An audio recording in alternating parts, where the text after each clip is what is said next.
Welcome to J-Pop Kissa Take a Break.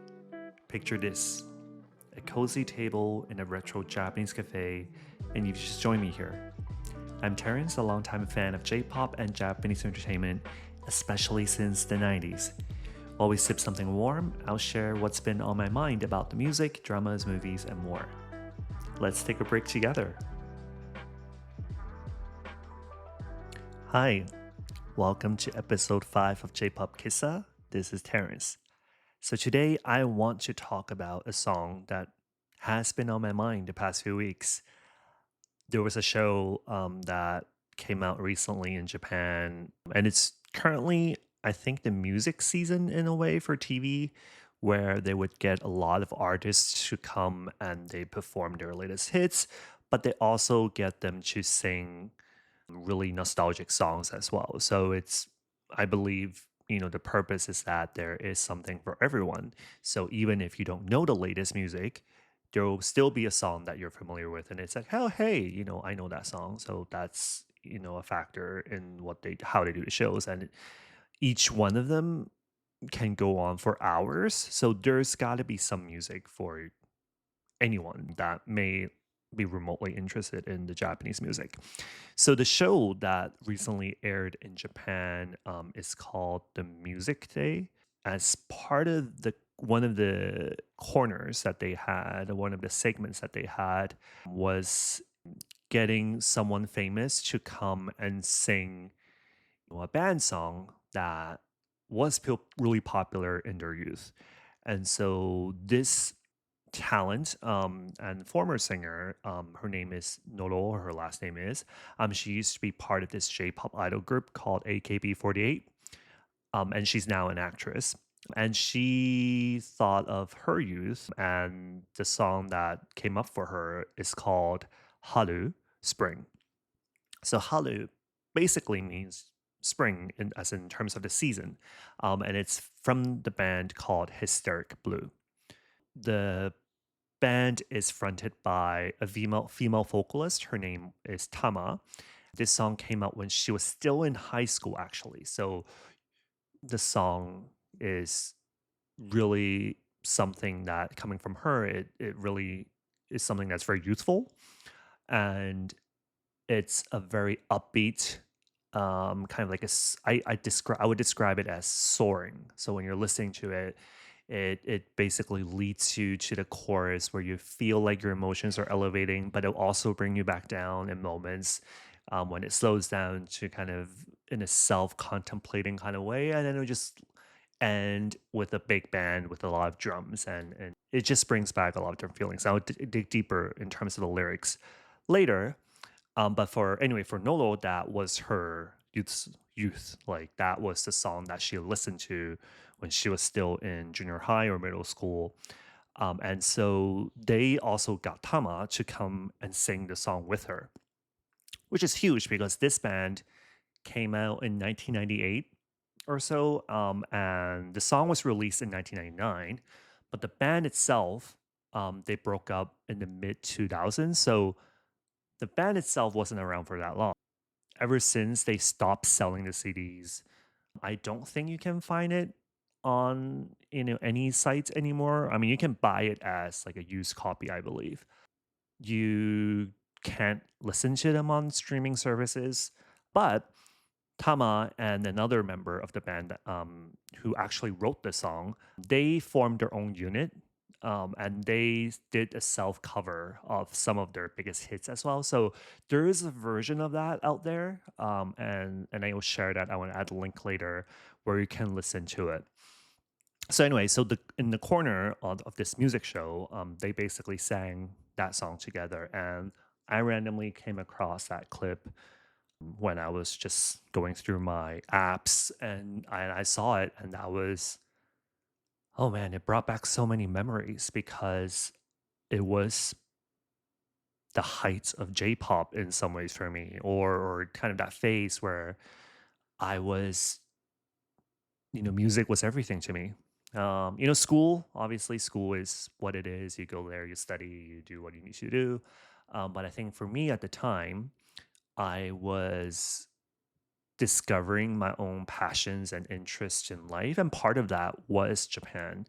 And J-pop was just something that I felt such a huge connection with. Like every single song had a different taste or was a different genre. It gave me different feelings. Even though I didn't know what a lot of songs were saying, like I could guess because I was already starting to study Japanese at school. But it was really the music that helped to elevate that experience for me. And so this was one of the songs at the time where, if you think about the title, Spring, it almost felt like, in the season where the temperature is warming, you're coming out of the cold season where you feel really restricted. There is an image of the sun shining, there's that warmth, there's that wind, and you're just free and you're thinking about the possibilities in life. And so that's the kind of music that song was to me when you listen to it because it's just so upbeat. But if I look deeper into the lyrics, actually, is that it's not just about the season. This is something very typical or very common in a lot of Japanese music is that seasons they're really used in a lot of their way of describing life and in different analogies or even in poetry if you kind of study through and look through back um, the history of the different kind of poetry that the Japanese literature has produced, season is a very big theme. And you can imagine when it's spring, there's cherry blossom. And I feel like as part of that culture where season and that kind of like the feeling that you get from that, that's why it's so important, like how important it is, has influenced people's perception as to how beautiful, for example, cherry blossom can be. Like you can look at it, it's beautiful, but because of that cultural significance behind it all, that's why we all feel something when we think about cherry blossom. So I think the seasonal aspect is something that's really used as a common way of describing experiences. So in the lyrics, when we go through it, you'll see different words talking about season. It starts off saying with the sunbeams coming down and it's being filtered through the trees and then the wind from spring, it causes me to remember certain things. And then within there, the person that's singing it, a lot of different emotions are coming through. And it talks about how two people are looking at the world the same, but it's starting to slightly shift. And kind of the perspective and the world are starting to kind of go in different directions. And it talks about the dreams that one has during spring and then when we think about spring, that feeling comes back. It's both hopeful but there's somewhat of the pain and the ache that comes. And the ache that I believe the song talks about is about separation that especially students have in spring. So in Japan, the school year typically starts from April and it ends in March. So it's very different from a lot of countries where it maybe there's actually like a summer vacation where that's the break between school years, but in Japan it's actually spring. So when people think about spring and especially cherry blossom, that's a season of, for example, graduation when you are going to leave your friends and you're go off and doing your own thing. And especially when Tama, the vocalist, was saying this, she was in her high school. So, thinking about graduating from high school, going off to maybe university or going off into doing her own thing, that's kind of like the feeling of hopefulness where you're starting a new adventure, but also melancholy where you're going to say goodbye to your friends and all these memories that you have together. And then it would talk about, just looking at the colors of flowers and there's an implication here that it's probably cherry blossom that, that all that memories can come back and imagine being in that season again and how all the things that you felt at one point in life, it always comes back. So it's something that's so representative of what it means or what it's like to be a teenager that's growing up and you're transitioning into adult. and the kind of different feelings and emotions that come through. And another one that talks about is kind of like the dream, how holding on to feeling at the moment can sometimes give a sense of optimism and that I can probably do more and kind of still move forward. It's about challenging and taking that new step. And even despite all that, even though it's a season of goodbyes, I can still grow to like it. And that's part of the lyrics as well. And I think specifically, it says, so in the lyrics, there's a specific part that says, 別れの季節も好きになれる, which means a season of separation, I can still grow to like it. It's like talking about separation, but in a kind of optimistic and positive sense. And that's the messaging that the song was trying to convey. So because Tama and the other actor, they were going to sing this, they asked her a little bit more about the meaning of the song. And in one article, she talked of how, in the title it said spring as in the season, and then there were the word spring in English, but they were really trying to convey not just the season, but it's about spring forward, and in terms of like leaping forward, and also welling up. It's like this feeling that can stir within us, but that can lift us up and that can propel us forward. I see it as how the season and the song are about really moving us forward and really bringing us to that point where we can continue to do what we want, and still see what may seem to be something sad, that there is still meaning to it, and it can be something really positive in the end, when we hold on to that feeling. So yeah, just reading the lyrics again, listening to a song, and then hearing them sing it have really brought me back to those days where I wasn't sure what my life would be. When maybe there were moments where I didn't feel like I belonged in school because,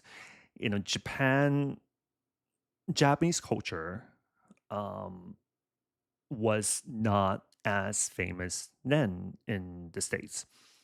And it's not like like YouTube was not available. I got my music, I got my knowledge from buying the actual CDs or from going on websites or from this local TV station that would play the music programs maybe 2 3 months delayed. And so I had to really go out and look for it. And because of my passion and interest, I was able to. But it's not like I could go to school and talk, hey, there is this amazing Japanese song that you probably have no access to. So it's a really different time, and I didn't know how to bring that into my identity, and to really connect with people. But I think back to this song now, and I see how this probably gave me that energy and that joy that, unconsciously, that probably also helped me continue to pursue my interest, not knowing where it's going to lead me. And I'm so glad that this song is coming back up as a topic again because a lot more people should really discover this song. And I hope that all of you will click on that link below, so you can see the YouTube video of the original video and you can get a feeling of that optimism and that spring. Um, and also there's that self-cover version on streaming sites that you can probably listen to as well. And I hope that maybe this can also be a song for you, if you ever feel a little bit nostalgic or a little bit melancholy and unsure about life, but that there could be something positive in the challenges that you're going through, and this will give you a little bit of that boost. So this song is called Haru Spring, by Hysteric Blue. One additional thing that comes to mind for me about Hysteric Blue is that they're so representative of a kind of dynamic for J-pop groups in the 90s and also 2000s, is that there would be a vocalist, who is female usually, and she would be the face of the group, and people are drawn to their voices and kind of the messaging that can come through when they sing the songs. And then there are the people that are actually playing the music and also producing and writing the songs, supporting in the band. So there are usually two other male members. And in this case, this was the case. So it was basically a trio. And if we kind of dig a little bit deeper and kind of go back into the past, there are a lot of groups like that. Every Little Thing is another one. The Brilliant Green, with their Brit pop influence, is another one.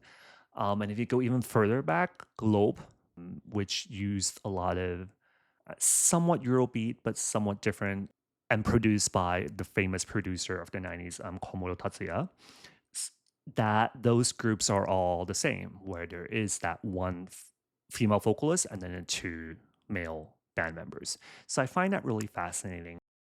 So I'm curious for everyone out there that's listening, if you know of any of these groups or other groups, which one is your favorite? Is there one that you particularly like more? I'm gonna put a poll up on the Spotify page. But also, if you're interested, please DM me on Instagram. I would love to hear from you, and hopefully, I can talk about if it's a group that I know or discover new music too. So please let me know of any other trios that have been on your mind as well. But other than that, thank you so much for your time today. I am so happy that I got to talk about this song, and I hope you will give it a go as well, because even though it's not spring anymore, at the time of this recording, that feeling of optimism is something that I definitely constantly want to remind myself of, and I hope it will bring you a little bit of that as well.